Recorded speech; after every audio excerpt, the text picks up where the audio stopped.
Tunghayan natin ang kwento ni Prinsesa Urduha. Maganda, matalino at matapang na mandirigma.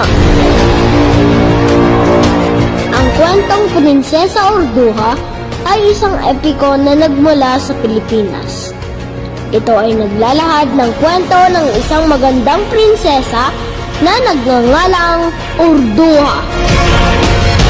Ipinapakita ng kwento ang kahusayan at katapangan ni Urduha bilang isang mandirigmang prinsesa at leader.